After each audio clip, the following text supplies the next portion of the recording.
사도신경으로 신앙 고백하시겠습니다.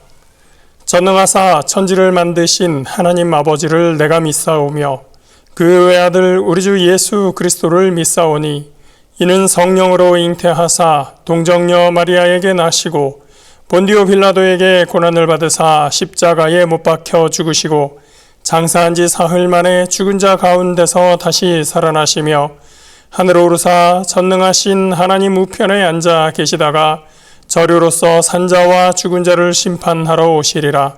성령을 믿사오며 거룩한 공회와 성도가 서로 교통하는 것과 죄를 사하여 주시는 것과 몸이 다시 사는 것과 영원히 사는 것을 믿사옵나이다.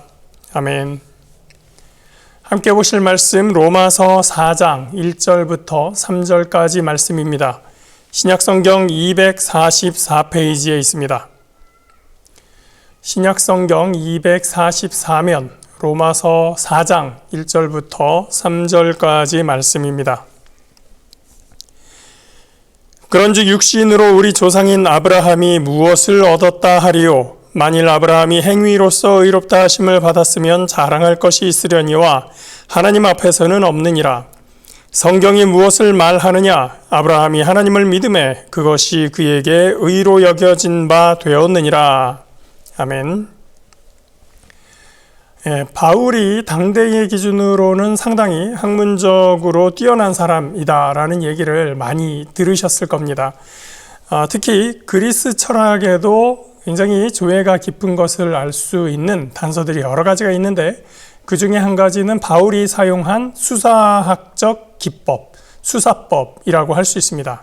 이 수사법이라고 하면 연설이나 문장을 풍부하게 만들고 논증을 강조할 수 있는, 강화하는 그런 방법을 말합니다. 앞에서, 그러니까 로마서 3장까지의 앞의 내용을 보면 바울이 여러 번 반복해서 사용하는 수사적 기법이 있습니다. 가상의 인물과 질문하고 대답하는 방식의 형식으로 이야기를 많이 하는데 그것을 디아트리베 방식이라고 합니다. 쉽게 말하면 질문 대답, 질문 대화체라고 할 수가 있지요. 그래서 여러분들이 2장, 3장을 다시 보시면 이러이러하느냐, 너희가 이렇게 생각하느냐, 그것은 이러이러하도다 라는 식의 질문과 답변을 스스로 바울이 혼자서 그냥 계속해서 질의응답을 하고 있는 것이죠. 이런 방식을 헬라 철학에서의, 그리스 철학에서의 디아트리베라고 하는 논증 방식이다. 수사법, 수사 기법 중에 하나다라고 생각하시면 됩니다. 바울은 그 디아트리베 방식을 사용해서 율법과 행위, 율법과 믿음, 또 행위와 믿음에 대해서 이야기하고 있습니다. 그러다가 이제 오늘 4장 본문으로 가면 갑자기 아브라함에 대해서 이야기를 하죠.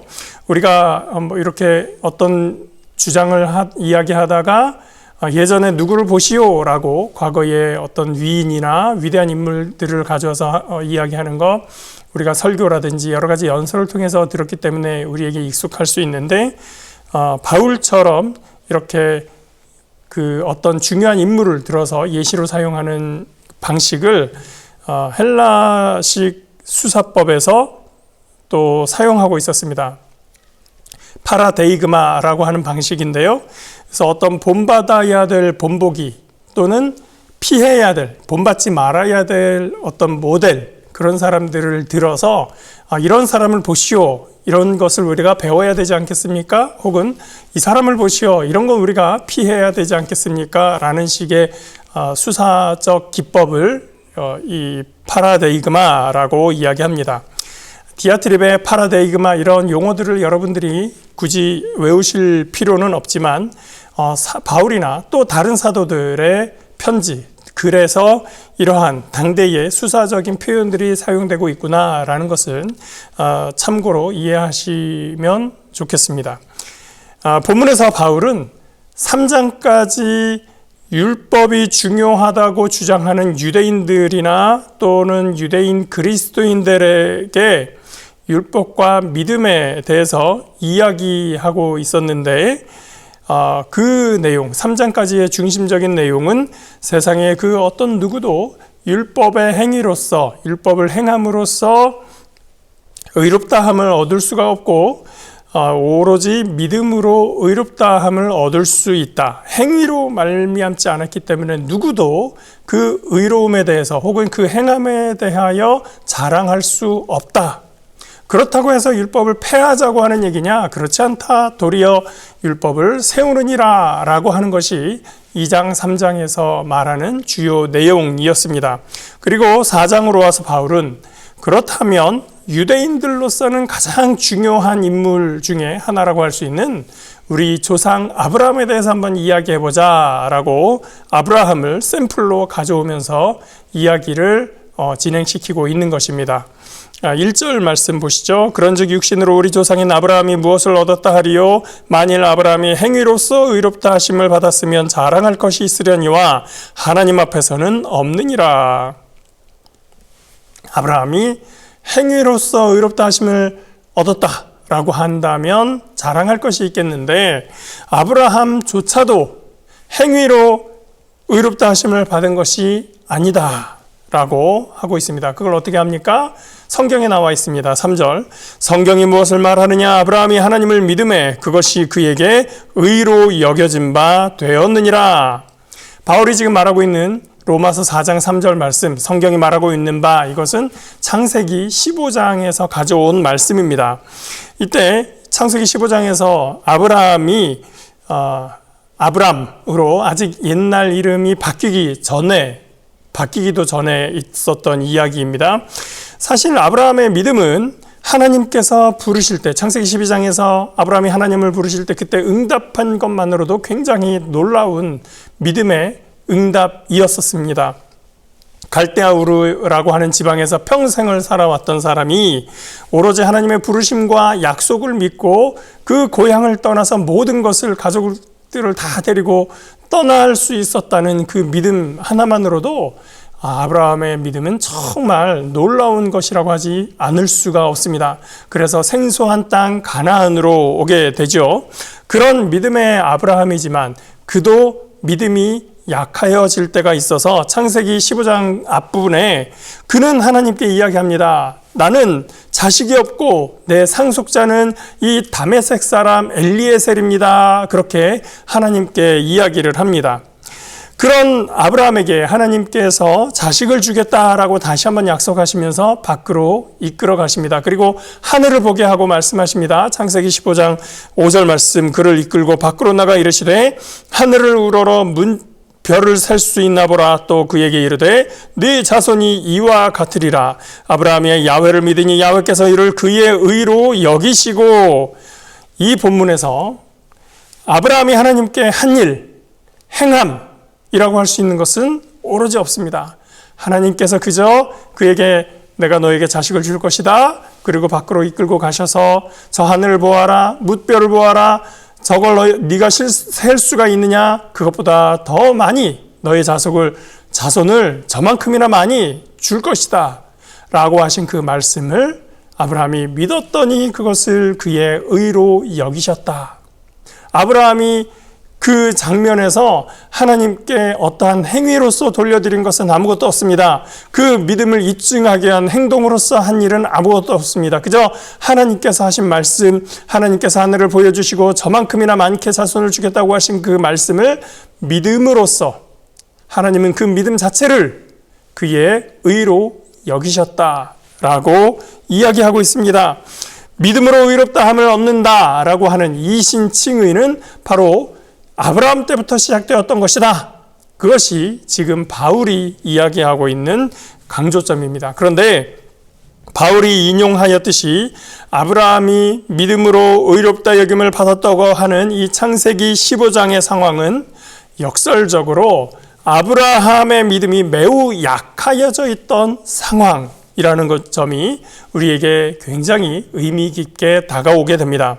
6절에서는 믿음으로 의롭다함을 받았다라고 이야기되고 있지만 바로 앞에 2절에서 좀 전에서 말씀드렸듯이 그가 하나님께 푸념하듯이 불평하고 또 심지어는 항변하듯이 느껴지는 그런 말을 했었던 것이죠. 하나님이 나에게 자식을 주신다고 했는데 지금 내게 자식이 없으니 내 상속자는 이 이방 사람, 다메섹 사람 엘리에셀입니다 라고 하나님께 항변했었던 것입니다. 하나님의 부르심에 응답해서 고향을 떠나 낯설고 험한 이 가나안 땅으로 이주했지만 하나님의 약속이 이루어지지 않고 세월이 흘러갔습니다. 그러니 그 마음에 의심이 생기기도 하고 포기와 낙심의 마음이 생기는 것 이상한 일도 아닙니다. 우리의 믿음도 우리의 신앙생활도 다르지 않습니다. 처음 믿고 은혜 받았을 때는 정말 온 마음과 온 힘과 온 정성을 다해서 신앙생활을 하고 날마다 기쁘고 감격합니다. 그런데 세월이 지나면서 처음 열정과 사랑이 식어져 갑니다. 그러다가 어떤 어려운 일이 다가오고 인생의 시험이 닥쳐올 때에 뭔가 이제는 더 이상 하나님의 응답도 없어지는 것 같고 나는 그냥 나대로 혼자 살아가는 것 같고 그런 느낌이 들다 보면 우리의 믿음이 작아지는 것 같이 느껴집니다. 이런 우리 인생에 대해서 하나님께서 일하는 방식은 여러 가지 모습으로 나타납니다. 때로는 기적적으로 그 문제가 해결되는 모습을 보여주기도 하고 기적은 아니지만 어렵사리 그 어려움을 통과하는 그러한 과정을 겪기도 하고 때로는 시간이 약이라고 해서 어떤 일이 해결되거나 하지는 않았지만 그 상태로서 내가 겪고 인내하고 참음으로써 그 상황을 비로소 이해하게 되는 그런 모습으로 그 상황을 차분히 가라앉히는 그런 경우도 있습니다.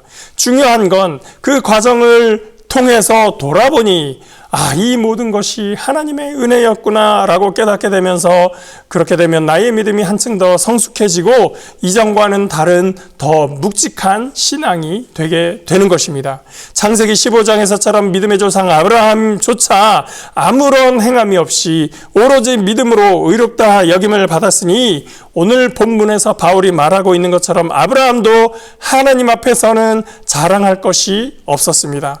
그마저도 아브라함은 항상 동일하고 굳건한 믿음을 가지고 있었다. 그렇지 않고 그 아브라함조차도 믿음의 오르막 내리막을 경험하고 있었습니다. 그런 아브라함을 하나님은 의롭다 여기시고 마침내 믿음의 조상으로 세우셨던 것입니다. 여러분의 오늘 상황은 어떻습니까? 하나님의 은혜가 감사하고 감격해서 오늘 정말 기쁘고 감격이 넘치고 있습니까? 얼마 전까지 있었던 문제가 놀랍게 해결돼서 찬양이 흘러나오고 있습니까? 아니면 또 다른 인생의 어려움으로 인해서 갈등하며 어둠의 골짜기를 지나고 있습니까? 나 약해 있을 때에나 강할 때에나 주께서 저와 여러분을 지키시는 줄 믿습니다. 보호하시고 인도하시고 이끌어 주시는 줄 믿습니다. 심지어 우리의 믿음이 연약해 있을 때조차 하나님은 새로운 약속으로 우리에게 부르십니다. 우리가 믿음을 가지면 하나님께서 그 믿음을 의로 여기시고 마침내 하나님의 의로우시고 거룩하시고 놀라우신 뜻을 저와 여러분을 통해서 이루어 주실 것입니다. 오늘 그 믿음으로 승리하는 우리 성도 여러분, 저와 우리 믿음의 형제자매들 되시길 예수 이름으로 축복합니다. 기도하겠습니다. 사랑의 은혜에 거룩하신 하나님 감사합니다. 우리가 인생을 살아가면서 주님의 은혜로 인하여 기쁘고 감격하고 찬송할 때가 있고 또 때로는 믿음의 시험으로 인하여 우리가 낙심하고 어려움을 겪을 때가 있습니다. 그러나 어떠한 상황에서도 우리가 하나님의 약속의 말씀을 부여잡고 다시금 믿음으로 일어설 수 있게 힘주시고 능력 주시옵소서. 아브라함이 하나님께 푸념하고 불평하고 때로는 원망하는 마음까지 있었지만 그러나 하나님의 약속의 말씀을 다시금 부여잡고 그가 믿었을 때 하나님께서 그를 의롭게 여기셨으니 하나님 오늘 우리의 마음을 다시 한번 붙잡아 주셔서 주님 앞에서 의롭고 거룩한 백성으로 설 수 있도록 하나님 붙잡아 주시옵소서. 그래서 오늘의 이 믿음이 다시 한번 하나님의 뜻을 이루기에 합당한 하나님의 뜻을 이루기에 사용될 수 있는 믿음의 사람으로 세워 주시옵소서. 함께 하시는 주님께 감사드리며 예수 그리스도의 이름으로 기도합니다. 아멘. 하늘에 계신 우리 아버지여, 이름이 거룩히 여김을 받으시오며 나라가 임하시오며 뜻이 하늘에서 이루어진 것 같이 땅에서도 이루어지이다. 오늘 우리에게 일용할 양식을 주시옵고 우리가 우리에게 죄 지은 자를 사하여 준 것 같이 우리 죄를 사하여 주시옵고 우리를 시험에 들게 하지 마시옵고 다만 악에서 구하시옵소서. 나라와 권세와 영광이 아버지께 영원히 있사옵나이다. 아멘.